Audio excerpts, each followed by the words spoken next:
Fala, gente. O papo hoje é sobre Covid, vacina, lockdown, pessoas com pânico por causa do vírus. Bom, o assunto de hoje é uma pauta mais séria. Deixa aqui nos comentários o que vocês acharam da entrevista, quem mais vocês querem ver por aqui e bora lá. So we can be free.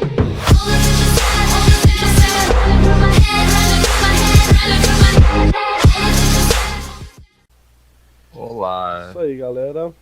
Boa noite. boa Bom noite. dia, boa tarde para quem estiver assistindo.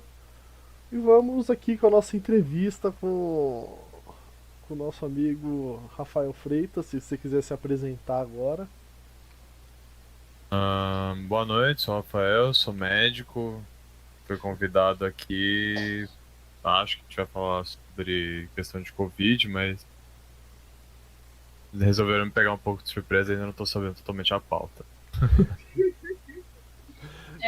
Covid. Tá certo. Então vamos lá. Vamos lá. Bora para a primeira pergunta. Bala. Se alguém já pegou Covid e se curou, a pessoa tá bem, de repente até um daqueles assintomáticos que pegou e nem percebeu que pegou, essa pessoa vai ter imunidade ou não é bem assim? Como que funciona? Quem pegou Covid uma vez pega de novo, não? Como que é? Tá. Antes de tudo, é importante a gente deixar claro que essa é uma doença nova. Então, a gente, assim como qualquer outra doença, a gente vai sabendo, vai descobrindo coisas dela todo dia. Conforme vai passando, a gente vai tendo relatos de novos casos, vai fazendo estudos em populações diferentes, vai liberando informações novas através de novos estudos, e a gente vai obtendo novas informações. Sendo uma doença nova, no contexto de pandemia, a gente acaba tendo de utilizar outras fontes de outras doenças que têm um perfil patológico parecido, bem parecido, para a gente poder se embasar em como que a gente vai abordar esses doentes. Nesse caso, o principal modelo que a gente utiliza é o da influenza. Ela causa um perfil de doença muito parecido com o do Covid, apesar das bases patológicas serem diferentes, e do texto clínico, obviamente, eles não são a mesma doença. Mas é o que a gente tem para hoje até a gente conseguir ter informações novas. Nesse sentido, o que em geral a gente sabe de doenças virais respiratórias? De forma geral, uma pessoa tem contato com um vírus, ela pode desenvolver ou não defesa com esse vírus, e ela desenvolvendo defesa com esse vírus, ela pode ser através de uma vacina, pode ser tendo contato com o vírus mesmo, desenvolvendo defesa contra ele. E em alguns casos, pessoas podem ter contato com o vírus, por ambos os casos, acabarem não conseguindo ser vacinadas, acabarem não conseguindo produzir defesa. Por isso, inclusive, que várias vacinas acabam necessitando de mais de uma dose. Mas isso não vem tanto ao caso dessa pauta. Nesse sentido, de forma geral, supõe-se que uma pessoa que tem contato com o vírus e faz a ciclagem dele. O que é a ciclagem? Ela consegue eliminar esse vírus. Supõe-se que essa pessoa desenvolva defesa contra ele. Tem a maior forma geral, imunologicamente, a gente divide os tipos de defesa em duas principais. Defesas que a gente chama de humoral, ou seja, através basicamente de substâncias, proteínas que liberam, que o corpo, que várias células liberam, que vão lutar contra o patógeno em questão. É basicamente, não se resume a isso, mas é basicamente através de anticorpos. E imunidade do tipo celular. Como assim celular? É um tipo de defesa que, como a primeira, os anticorpos, eles ficam circulando no sangue, então eles dependem que o bicho em questão que eles vão atacar tem que estar no sangue. Alguns micro-organismos, eles são estritamente intracelulares. Eles até podem, em um determinado estágio da reprodução deles, soltar novos micro-organismos na circulação. Isso acontece com frequência em várias doenças, na maior parte delas, no caso. Mas Em muitas delas, o micro-organismo ele fica exclusivamente dentro da célula. Por conta disso, o anticorpo ou outras substâncias que são utilizadas no tipo de defesa humoral não conseguem atacar diretamente esse micro-organismo. O que o seu corpo faz, principalmente, ele desenvolve um tipo de defesa celular que algumas células em específico, não vem tanto ao caso, mas são linfócitos, tem algumas outras também, mas qual grupo aí que foca normalmente são os linfócitos, e elas atacam diretamente as células que estão infectadas. E nesse caso, eles atacam e destroem a célula infectada porque um vírus ou qualquer outro micro-organismo que está dentro de uma célula, ele é destruído junto com a célula dessa forma. As doenças virais, de forma geral, elas são doenças intracelulares obrigatórias, porque um vírus ele não consegue se reproduzir, ele necessariamente tem que estar dentro de uma célula para conseguir se multiplicar. Isso daí varia, tem vários tipos diferentes, o vírus pode estar dentro do núcleo, pode estar só no citoplasma, que é fora do núcleo, mas dentro ainda da célula. Independente disso, a maior parte deles são intracelulares, portanto, o principal tipo de defesa contra as células contra esses organismos é através de uma defesa celular. O que acontece é, o seu corpo, de forma geral, sempre que ele tem contato com uma substância estranha, ele vai desenvolver uma defesa e vai atacar e destruir essa substância estranha. É por isso que, por exemplo, você tem, não é especificamente esse o caso, mas, por exemplo, quando você tem, você vai receber uma transfusão e você acaba recebendo uma transfusão de um sangue que não é seu, excluindo o sangue O aí, mas não é o caso, você acaba desenvolvendo uma reação contra isso. Por quê? Porque você naturalmente já tem defesa e o seu corpo não reconhece o tipo de sangue que é diferente do seu. Portanto, ele ataca aquele outro tipo de célula e acaba dando uma reação transfusional aí que é bem conhecido. Porém, justamente como o seu corpo tem contato com isso, ele produz de defesa e ele vai produzir normalmente anticorpos. Não significa que por você ter anticorpos, você tem defesa contra aquilo. Porém, se você tem anticorpos, indica que o seu corpo teve contato e conseguiu produzir defesa contra ele.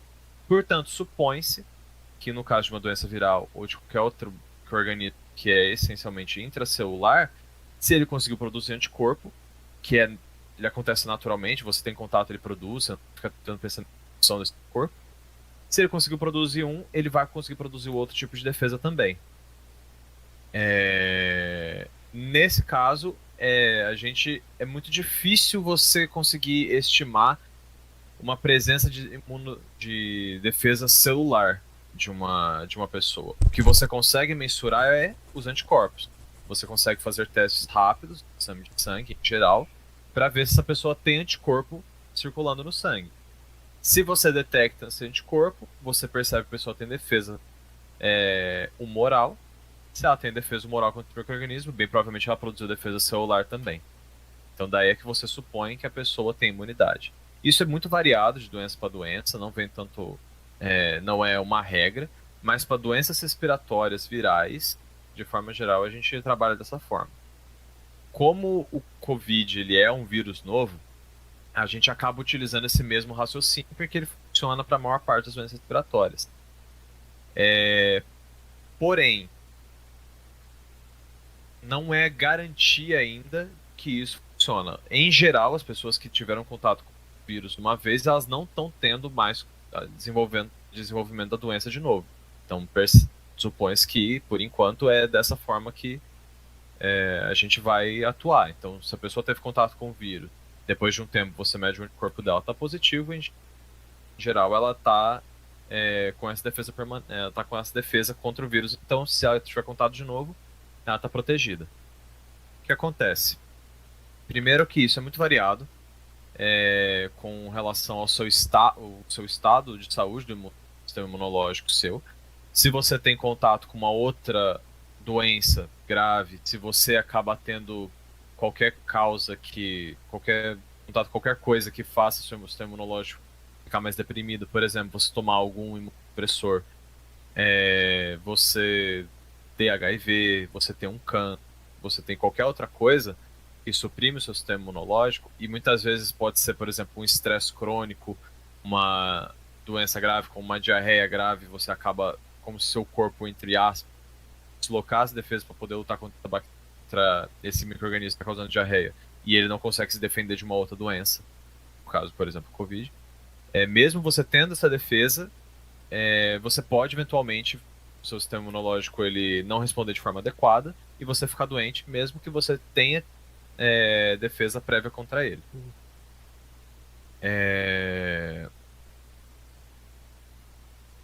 Mas também acontece de que muitas vezes essas doenças, essa defesa imunológica que você tem, elas não são duradouras. Tem doença que, por conta disso, é questão molecular, isso é questão bioquímica, no tal caso, algumas doenças elas podem produzir uma defesa que dura para a vida toda. Você tem contato uma vez e ela produz defesa pela vida toda, que é o caso, por exemplo, da febre amarela.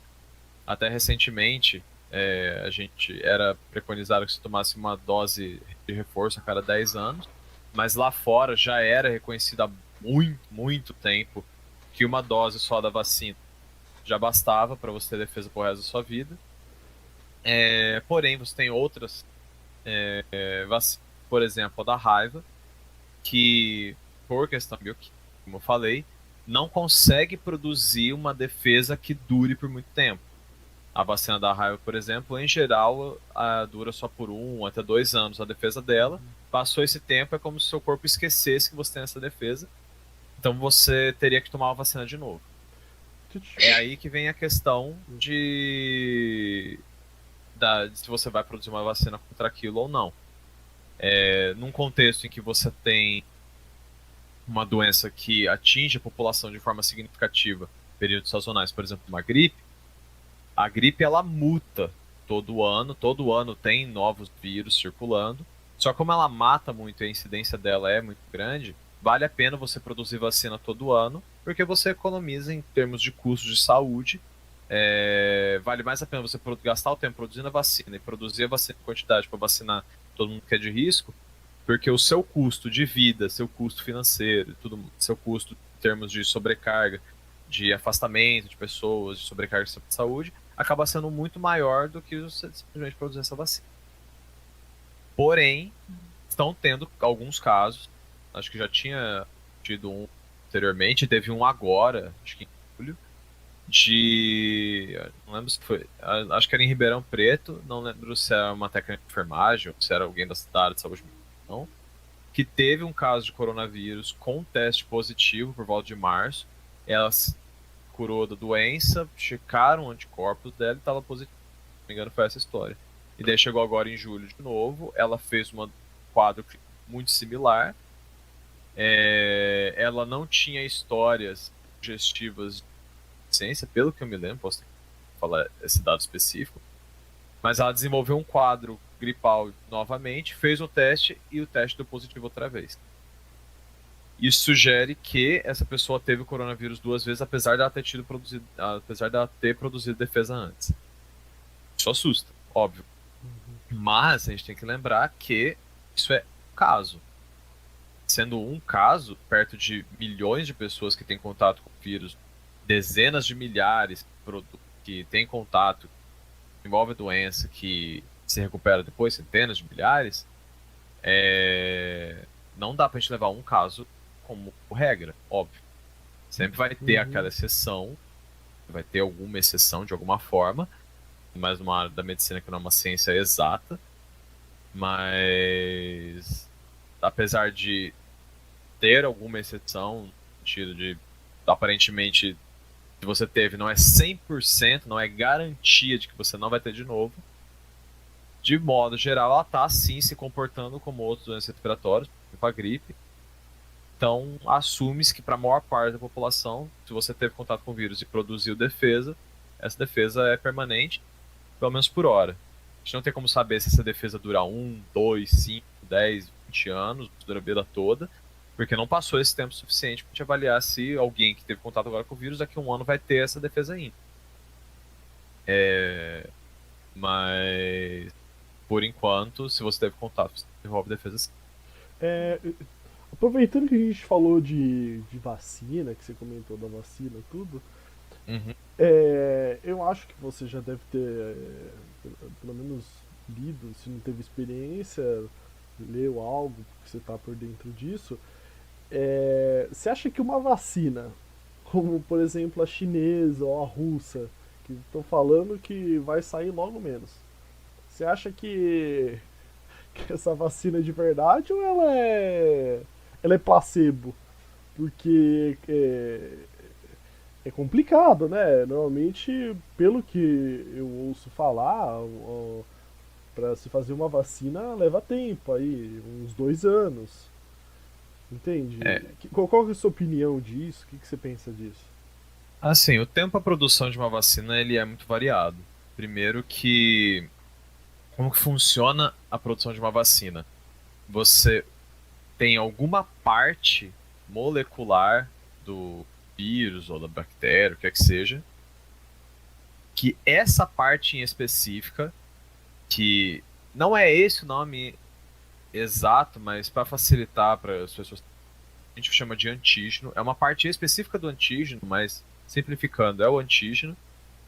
É uma proteína ou alguma parte da bactéria do vírus que quando tem contato com o sistema imune consegue produzir uma defesa contra aquele antígeno e por conta de os micro-organismos daquele tipo terem aquele antígeno, eles conseguem ser reconhecidos pelo seu sistema imune e daí o seu sistema imune consegue eliminá-los, seja através de um anticorpo contra aquilo, ou seja uma forma do seu sistema imune reconhecer aquela bactéria, aquele micro-organismo. É como se você colocasse um pisca-pisca vermelho em cima do vírus e daí o seu corpo consegue reconhecer, todo mundo que tem esse pisca-pisca vermelho dessa forma é o vírus ou é a bactéria. E daí ele consegue reconhecer, ele consegue atacar e destruir aquele micro-organismo. O que você faz com a vacina é você consegue oferecer esse antígeno para o sistema imune e esse sistema imune consegue reconhecer aquilo e formar uma defesa, só que você, em geral, não está dando a doença. A pessoa não vai estar tendo fato de desenvolver a doença. Óbvio, isso varia. Tem vacinas que são com micro-organismo atenuado, ou seja, ele o potencial dele de causar doença é trazido para quase zero. E tem os inativados, que são os que não causam doença. Uhum. É uma parte dele que é incapaz de produzir doença, que é essa única parte que você oferece. Os atenuados, para pessoas de risco imunossuprimidas, podem, uma baixa probabilidade ainda assim, desenvolver alguma doença por conta disso. A população em geral, baixíssima probabilidade, e se desenvolve alguma coisa, em geral, sintomas muito leves. Por exemplo, pode desenvolver um pouquinho de mal-estar, um pouquinho de dor, que dura 1 dia, no máximo 2 e acabou. Daí no máximo esse o sintoma que você vai gerar e você desenvolve defesa na maior parte das vezes dessa forma. Porém, sendo uma vacina, as vacinas elas têm, óbvio. Dessa forma, o ideal é assim como qualquer medicamento, porque é uma vacina praticamente interpretada, você tem que fazer testes para garantir a segurança dela na população. Então, assim, para um micro-organismo que a gente não conhece, que não tem nenhum tipo similar, você produzir uma vacina para ele, especificamente só a parte de você conseguir produzir algo que consiga ativar o sistema imune, pode ser demorado ou não. No caso de vírus respiratórios, como a gente utiliza muito como base influenza, é relativamente fácil você produzir isso. Então, como o tipo da vacina é praticamente o mesmo, você não tem que todo ano que você vai produzir vacina contra a gripe, por exemplo, contra influenza especificamente, você tem que ficar testando a vacina, testando a vacina, testando a vacina, fazendo um monte de estudo por conta disso. Até porque o tempo que você gasta fazendo tudo isso, quando aprovar essa vacina, se fosse liberar, já não ia servir mais para nada, porque os vírus todos são outros. Uhum. Existem outras que são bem mais difíceis. E você encontrar uma parte específica do vírus que consiga desenvolver defesa, e daí você pode utilizar um monte de outras técnicas de engenharia genética, tudo mais de imunologia, para auxiliar o seu sistema a conseguir produzir uma defesa contra aquele antígeno, tem algumas que são bem demoradas. Dengue é um exemplo aí, demorou muito tempo para conseguir produzir uma vacina, porque são 4 tipos diferentes, né, de dengue. Hoje já são 5, é reconhecido já um quinto. Demorou muito tempo antes de ser descoberto para produzir uma vacina contra os 4, porque você tinha que produzir uma vacina que produzisse uma defesa duradoura e efetiva contra os 4 tipos. Isso que demorou muito, que atrasou muito a produção, e depois, quando descobriram, acabou atrasando ainda mais isso. Nesse sentido, falar quanto tempo demoraria para produzir essa vacina, o coronavírus, isso é muito difícil de falar. Pode ser que em alguns poucos meses conseguissem já isolar e específico, conseguir fazer teste em alguns ratos que eles produzissem defesa. Pode ser que às vezes fosse uma produção muito difícil e demorasse muito tempo, talvez até alguns anos, simplesmente você conseguir isolar a parte que tornasse essa vacina efetiva. Beleza, a partir desse momento, a gente, considerando que a gente já tem a vacina pronta, aí é que vem a fase dos testes, porque essa vacina tem que ser efetiva, a produção dela tem que ser viável, né? Ela tem que produzir uma defesa adequada e ela não pode produzir efeitos colaterais que viabilizem o uso dela. Por exemplo, você usa uma vacina em que 10%, que ela seja totalmente efetiva, mas 10% das pessoas que tomam essa vacina tem, sei lá, infarto. Não existe uma vacina que causa isso, mas sendo um negócio bem drástico. Uhum. Você pega uma vacina que 10% dela causa infarto, você não vai utilizar isso. Porque você vai matar muito mais gente do que essa vacina estaria salvando, dando imunidade para elas. E é por conta disso que você tem que fazer testes. Primeiro você faz teste dentro de célula, depois você faz teste com animais de laboratório, você vai estendendo até que o momento em que é considerado que ela é segura para teste em humanos. Daí você começa com voluntários e tudo mais. E aí que vem o problema. Mesmo que você consiga produzir uma vacina efetiva nesse curto período de tempo, você dá a vacina, avaliar o efeito dela por pelo menos 15 até 30 dias, ver possíveis efeitos colaterais, anotar isso, fazer uma análise estatística dos dados, e daí progredir para um outro passo, depois para outro passo, isso demora. Sim. Então, 6 meses? Não, eu não creio que seja possível produzir uma vacina de forma segura em 6 meses. O que é que está acontecendo? Essas vacinas, em geral, algumas delas já estão sendo trazidas para o Brasil, já estão sendo feitos testes aqui, são justamente isso. São feitos para pessoas voluntárias que não fazem parte de grupo de risco para tomarem a vacina, para ver se ela tem efeito mesmo ou não. Elas já são consideradas seguras o suficiente para serem feitos testes em humanos. Agora, mas ainda assim, tem efeitos colaterais que podem acontecer só em humanos. Não tem como você prever isso numa célula, não tem como você prever isso num animal de laboratório. Por isso que, infelizmente, testes em humanos são essenciais, sim, para poder lançar qualquer tipo de medicamento no mercado. Essas vacinas estão sendo utilizadas justamente por conta disso.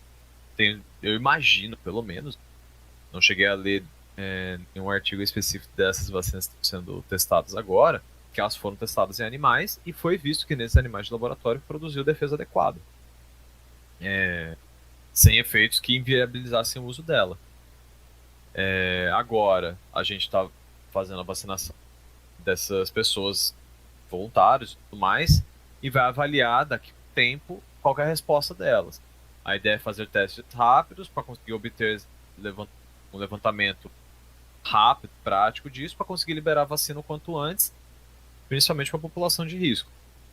O problema é, sempre que você acelera muito essas etapas existem por um motivo. Essencialmente burocrático, demora muito? Demora. Mas é melhor do que você fazer isso do que você liberar a vacina e, de repente, uma pessoa que é do grupo de risco desenvolver uma convulsão por conta da vacina e acabar vindo a óbito, qualquer coisa do gênero. Então, assim, é discutível a questão de qual que é o risco-benefício de você adiantar e pular várias dessas etapas e fazer um negócio muito mais acelerado para poder liberar logo. você vai estar garantindo uma vacina rápida para a população, vai estar diminuindo a exposição das pessoas de risco, ótimo benefício, mas pode ter efeitos deletérios aí que a gente só vai descobrir daqui a um tempo. Então, a questão de ser placebo e tudo mais, eu acho pouco provável.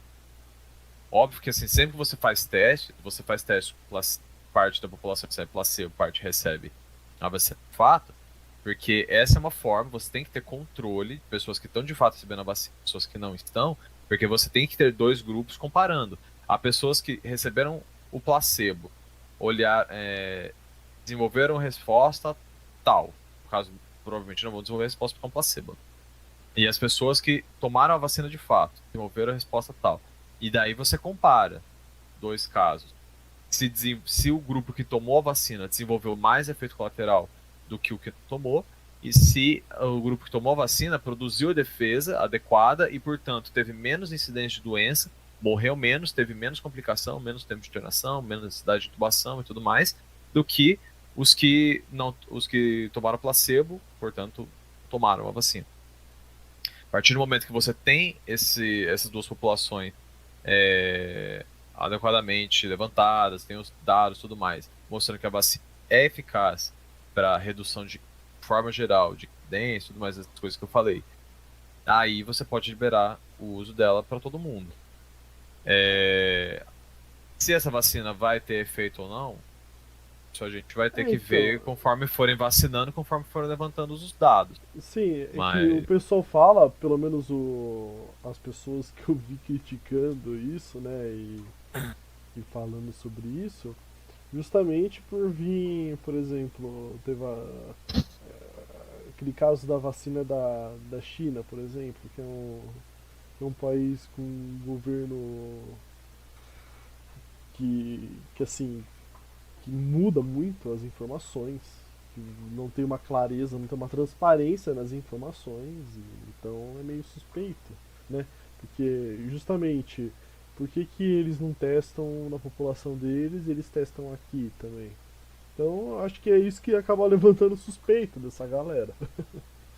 Eu não sei, eu não cheguei, como eu falei, eu não li os estudos em cima disso. Eu imagino que eles estejam fazendo teste da população deles também, sim. Mas é a questão de que esses países estão comprando essas vacinas ou estão ativamente se voluntariando para oferecer a vacina para a sua população, para quem quiser tomar, para fazer parte desse estudo. Nesse caso, entram vários países que estão em estado, entre aspas, de calamidade. O Brasil é um deles, era, eu acho, o segundo ou terceiro país com maior incidência da doença. Estados Unidos era um deles também. Nesse caso, vão ativamente participar porque é uma medida meio heróica tentar resolver isso.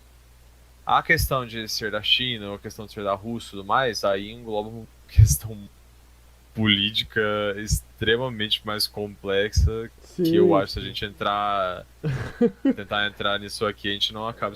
2 horas de vídeo. É um negócio polêmico que dá pra destrinchar e ficar uma noite inteira só falando disso.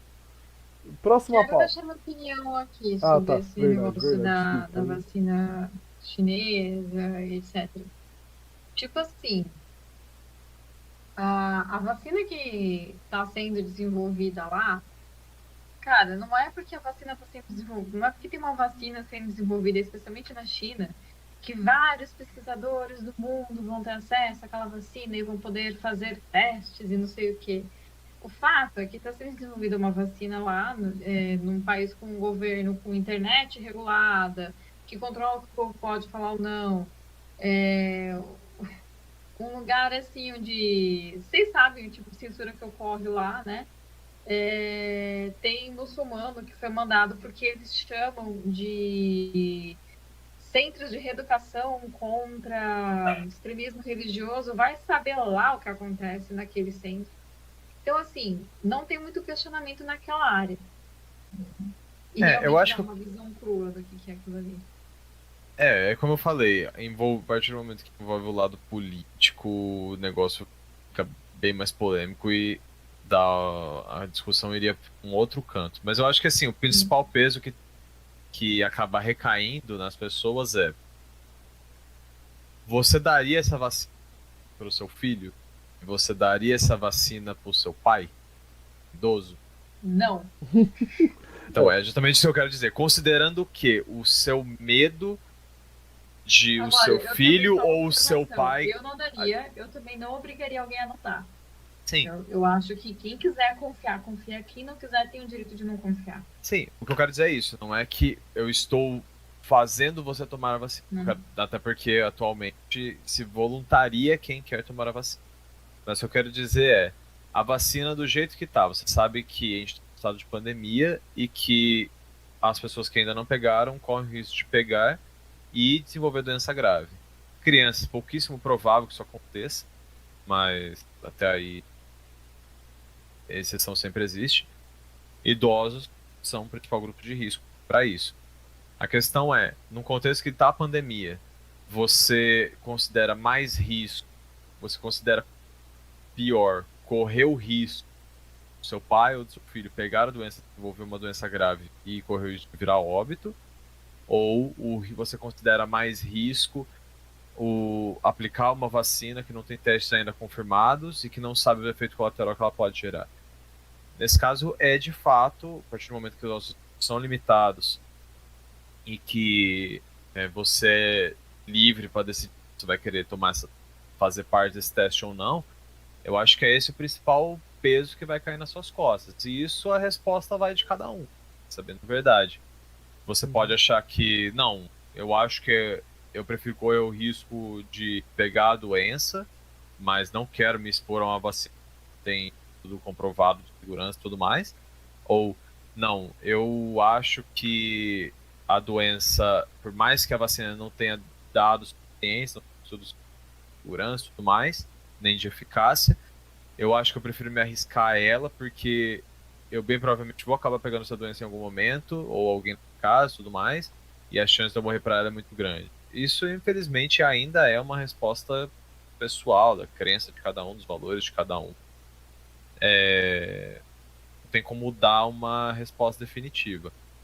Eu, pessoalmente, não tomaria vacina, mas também eu sou enviesado porque eu já peguei o vírus e eu tenho defesa contra ele.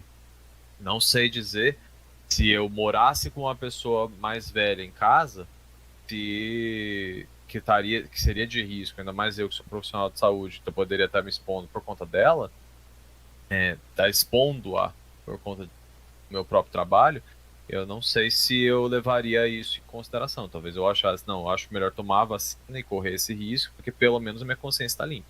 Se ela adoecer, beleza, não tem o que fazer. Mas pode ser que eu tomando essa vacina, eu, como principal vetor, qual risco para ela, tô limpo. Beleza. Mas isso é de Deixa eu cada falar um. uma coisa. Já que você já pegou o corona e sarou e tal, como é que foi pra você? Você teve algum sintoma? Não teve? Como é que foi? Cara, o meu foi um caso tragicômico, pra ser bem sincero. Porque o lugar que eu tava trabalhando, a quantidade de Covid acabou muito grande e acabou aumentando muito a chance de infecção normal. E eu acabei tendo, basicamente, em uma noite, eu tive, sexta-feira, eu tive alguns calafrios e só, não tive febre. Eu já tenho rinite, normalmente, então já tenho coriza e eu tenho refluxo, então às vezes eu tenho um pouco de tosse seca por conta disso também. Mas no sábado eu percebi que a coriza ficou um pouco mais forte, não tive recorrência do calafrio, mas eu percebi que que a coriza e a minha tosse ficaram um pouco mais evidentes do que o normal. À noite, isso ainda continuou um pouco, eu tive dor no corpo. No domingo, essa dor no corpo já tinha passado completamente, em momento algum tive febre, não tive falta de ar, só tava com um pouco de coriza, tosse tinha praticamente parado. Na segunda eu não tive mais nada. Então, mas até aí eu não sou grupo de risco, né? Tudo bem que não é porque você não é grupo de risco que você não pode desenvolver o quadro de doença. Não é porque você não é do grupo de risco que você não pode desenvolver a doença. Que a probabilidade de você desenvolver uma doença grave é bem baixa. Eu tive vários colegas ficaram bem mal, tiveram febre, tiveram dor no corpo todo, às vezes então, uns 5, 6, 7 dias, e depois evoluíram bem. Não conheço nenhum caso da nossa faixa etária que teve um. Que, assim, até ouvi histórias de WhatsApp e tudo mais, não dá pra levar tanto a sério, de questão de tudo mais, de pessoas da mais ou menos da nossa faixa etária que evoluíram de forma não satisfatória. Mas entra de novo aquilo que eu falei. É questão de probabilidade. Se você não faz o grupo de risco, é pouco provável que isso vai acontecer com você. Desenvolver uma doença grave e ter um desfecho ruim. Não é que não pode acontecer. Então, Exato. Estatística, né? sim, Se a chance for de 1% de você ter algum problema, alguém vai acabar caindo nesse 1%, né? sim. Beleza. Bom, vamos para a próxima.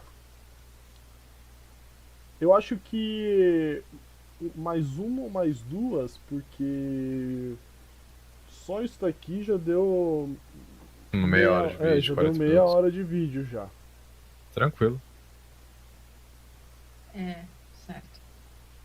A próxima é: você acha que tem gente paranoica? Tá. Isso é inquestionável, com certeza existe. Hum.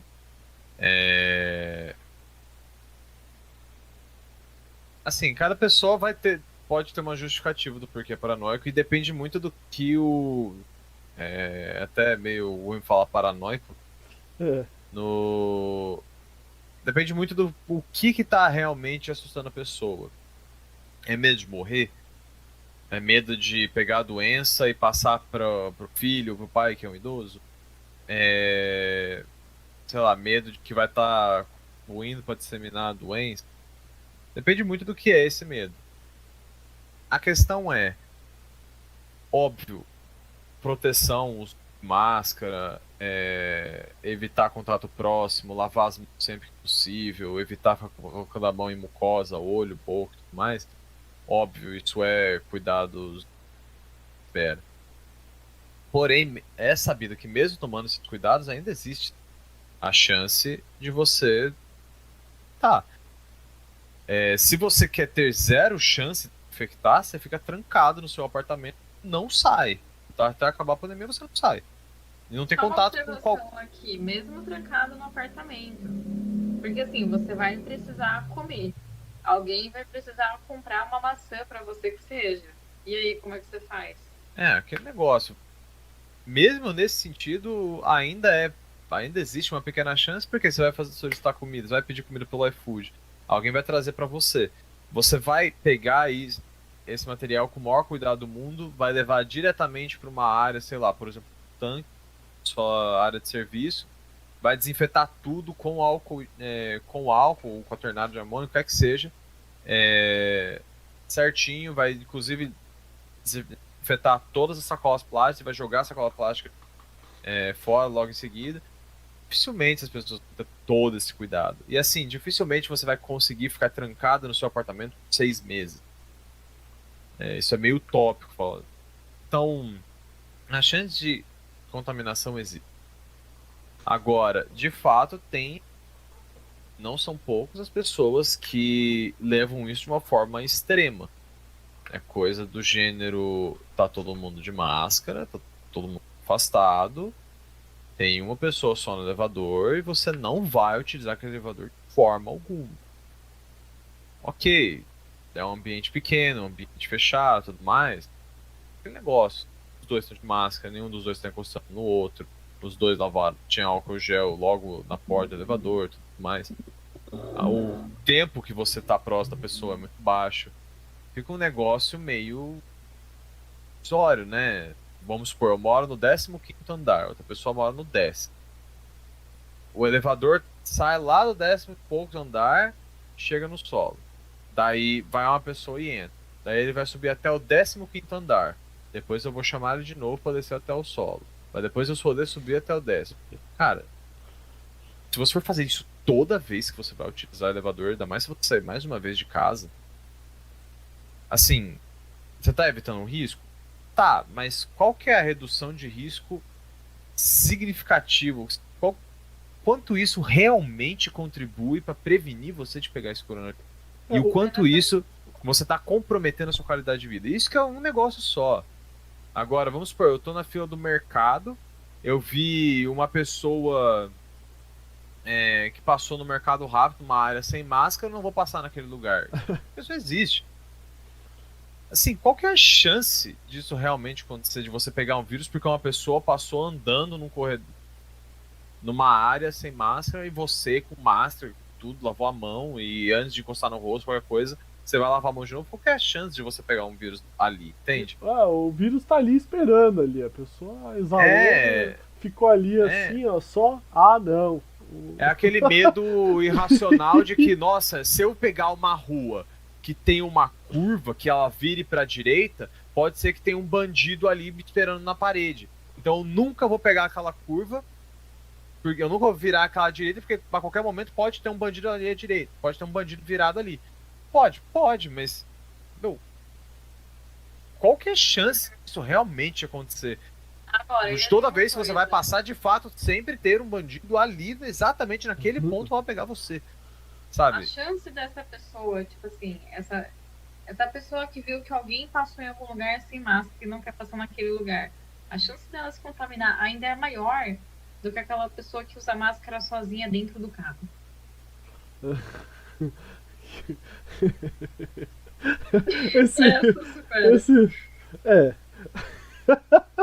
A verdade é que, assim, se a pessoa tá bem, ver nesse extremo, ok.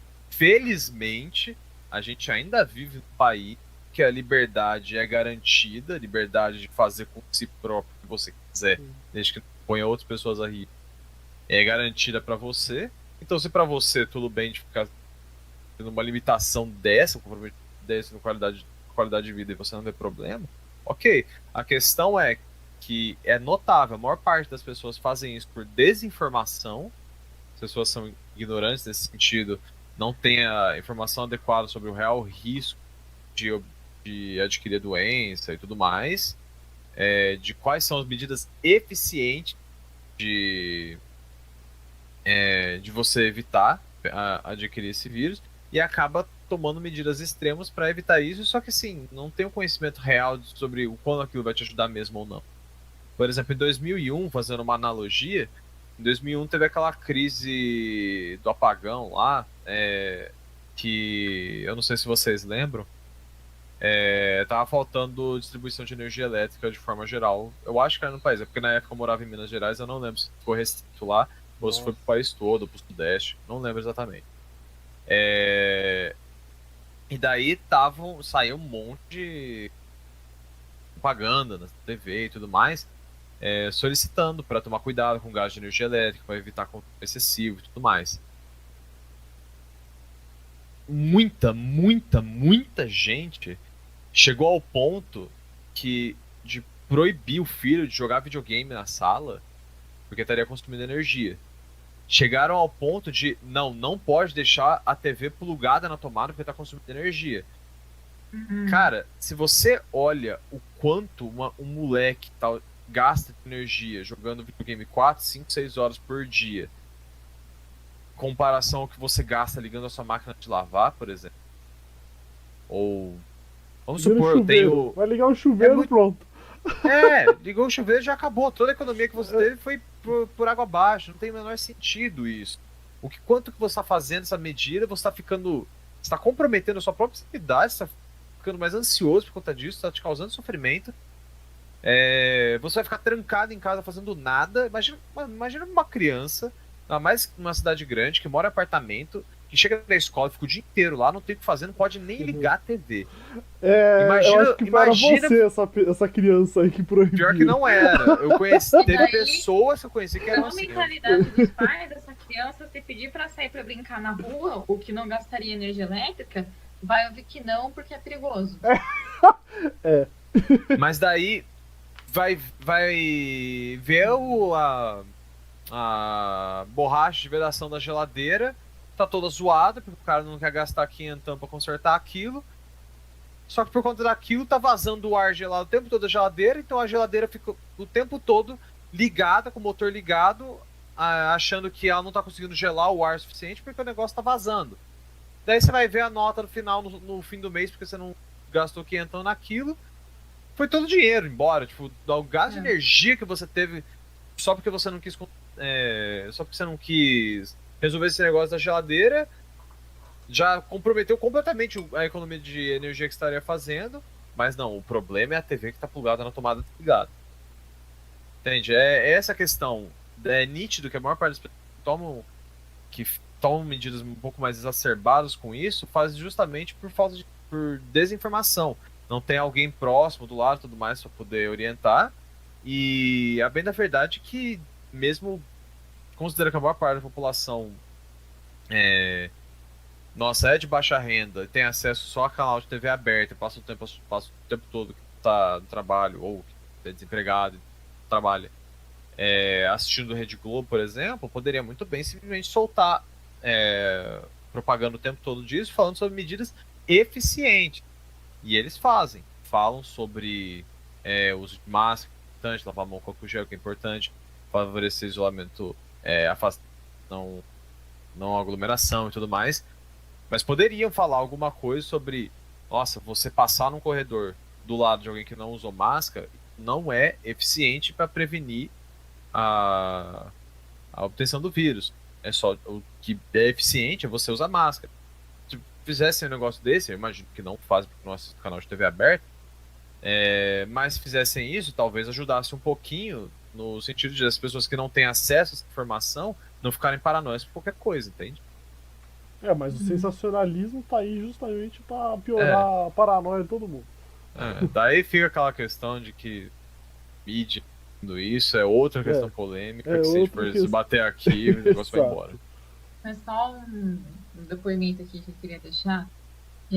Logo no começo da pandemia, teve um caso de um senhor que eu fiquei sabendo que mandou mensagem para amigos dele, se despedindo e falando, não, vamos pela última vez num sítio lá, tal, fazer um churrasco porque eu sei que eu vou morrer. Porque o cara já era um pouco mais de idade, nem era tão de idade, mas já era um pouco mais de idade.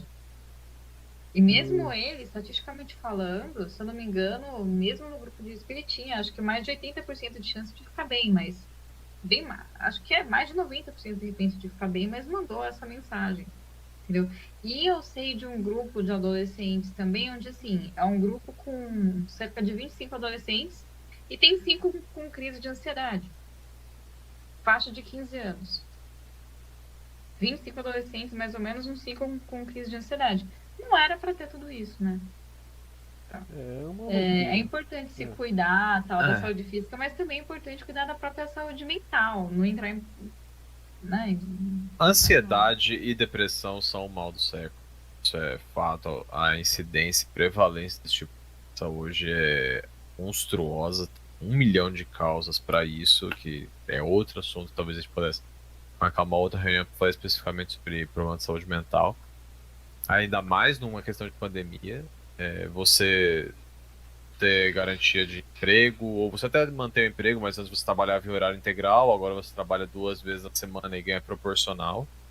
Então você vai ganhar só 40% do salário. Você não tem garantia de quanto tempo você vai conseguir ficar empregado. O preço das coisas está aumentando, o seu dinheiro está desvalorizando, você está perdendo valor de compra. Você está preso dentro do ambiente sem poder sair, sem poder ter contato direito com outras pessoas, muitas vezes você gostava de fazer esporte, não estava podendo fazer, se reunir para poder jogar futebol, ou você é mais nerd, gosta de jogar RPG, gosta de jogar jogo de cartas, alguma coisa do gênero, você não pode se reunir por conta disso. Uma situação bastante estressora, né? Então, para muita gente que já tem doença, já é susceptível a desenvolver quadros tais de depressão, de ansiedade, ou de crise de ambas, aumenta ainda mais. Pois é. Bom, eu acho que isso daí já deu bastante pano. Bom, gente, por hoje é isso aí. Digam aqui pra gente o que vocês acharam da entrevista, se vocês querem a parte 2. Falem quais outras pautas vocês querem ver por aqui, quem mais vocês querem que a gente entreviste. E até a próxima.